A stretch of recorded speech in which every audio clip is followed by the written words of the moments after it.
Those pictures of Jack he looks young.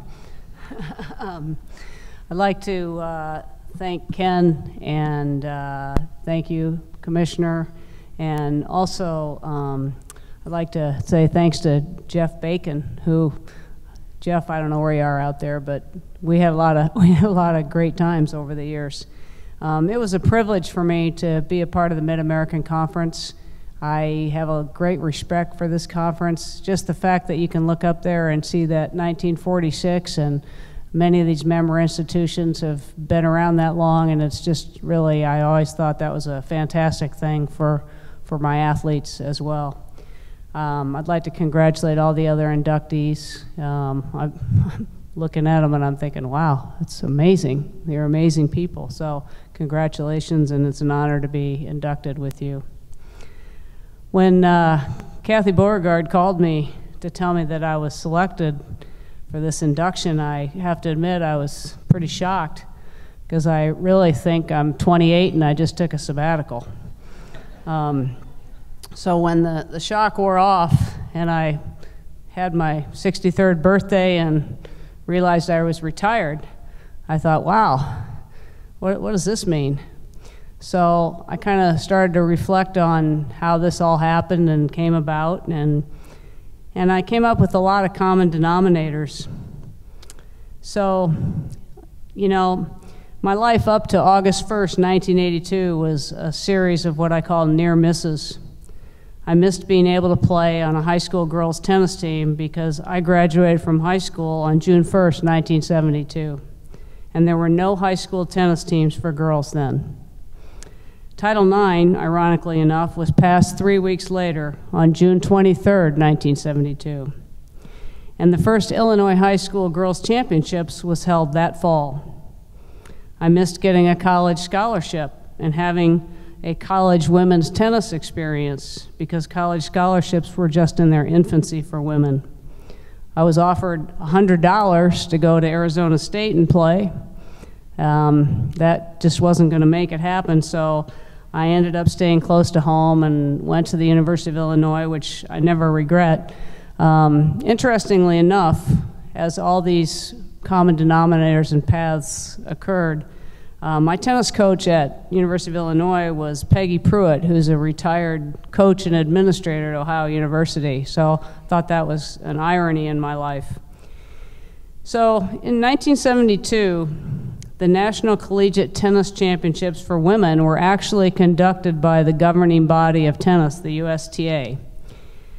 The University of Illinois tennis season was held during the month of September, and I don't recall ever even hearing about such a thing as a national championship. I graduated from college in May of 1976. In the spring of 1977, the AIAW began the National Championships for Women in tennis. And though I was experiencing all these near misses, unbeknownst to me, there were many remarkable women paving a path that I was about to take. I want to thank all of those women trailblazers who paved that path for my next chapter. Some are members of this Hall of Fame, some are women whose paths I crossed, and some are women whom I never met, but I owe a great big debt of gratitude. Among these women, Fran Ebert, Jean Friedel, Christine Hoyles, Judy Devine, Marcy Weston, Karen Fitzpatrick, Janet Bachna, Carrie Groth, Lucy Parker, Karen Womack, and Carol Houston. Many of you remember those women or know them, and I just want to say thank you to them. So following college, I decided to take a job in the tennis teaching area. While I had a great education, I knew that tennis was my passion. So I decided, with the help of my older brothers, Lorne and Mike, who were both in the tennis industry, to follow that passion. My teaching career led me to Kalamazoo, Michigan in August of 1980. Where I met a person who changed my life, Bud Donnelly. Bud Donnelly is a WMU Hall of Fame tennis player, and he was the WMU Associate Dean of Students. He knew that Western Michigan wanted a women's tennis coach, and he knew me, and he recommended me to Western Michigan. As a child, I knew where I wanted to go. I just didn't have any path or role model or anyone to teach me.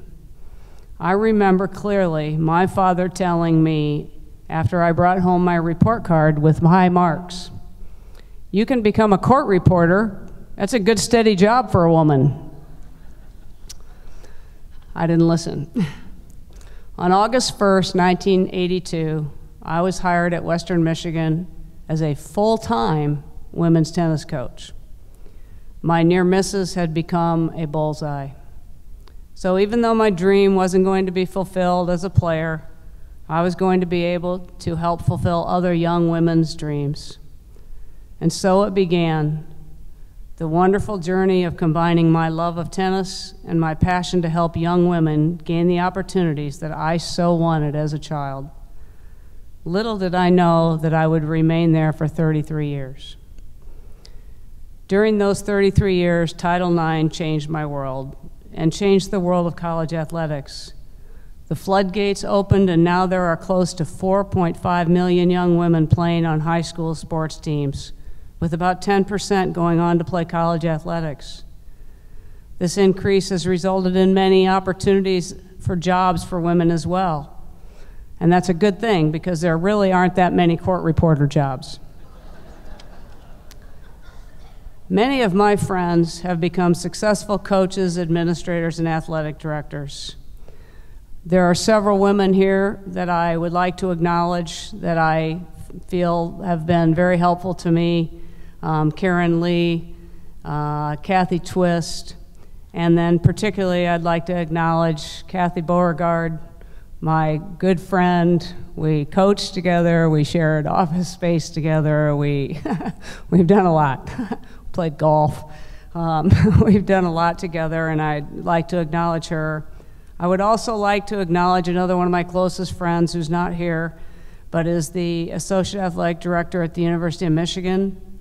And while they say that change don't come easy, it does come when you have strong, intelligent women like these women continuing to pave the path.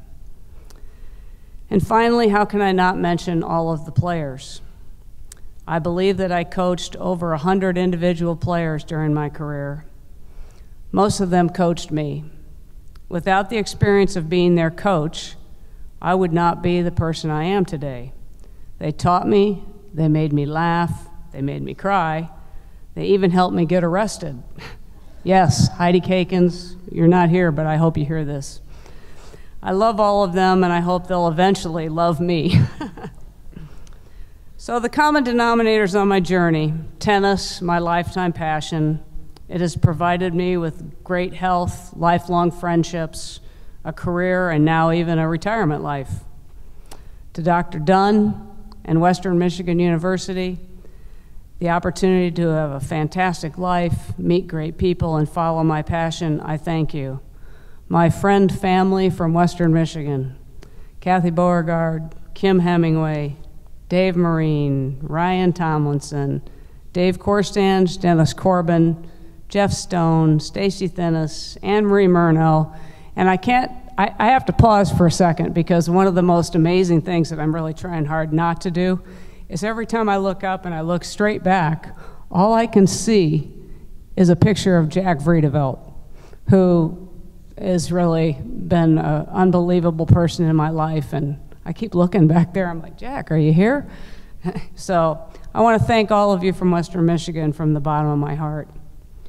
To my friends and fellow coaches, all of you were there through each meltdown of my players, which eventually caused me to melt down. So thank you, Sherry Wagner, Jody Bronson, Kathy Bull, Lynn Loring, Ramiro Escui, Jay Lauterbach. Thank you. And above all, my family. My mother was basically coached me. She was independent, strong-willed, caring, and she made me believe that life was fun and anything was possible. My dad was a great athlete. He instilled discipline, a tremendous work ethic, and morality. My brother Mike taught me how to stretch a dollar, and how to see things as they are. They're not with me anymore, or any of us physically, but they're never far from my thoughts. My brother Lorne first showed me, and still shows me, that life really isn't about work, it's about fun. And my brother Chuck and his wife Terry. Above all my family members, my brother Chuck and his wife Terry have supported my coaching career. They've cheered, watched, and they actually even supplied a team member to me, my niece Tracy. Tracy, the relationship that we developed and the times we had while I coached you will forever be some of the best days of my life. I thank you for choosing Western Michigan. It was an honor to say that I coached you. And Cindy Bird, thank you for guiding and accompanying me in this world sabbatical that I'm taking right now from coaching. Once again, I want to thank the Commissioner and the Mid-American Conference and Western Michigan University for the honor.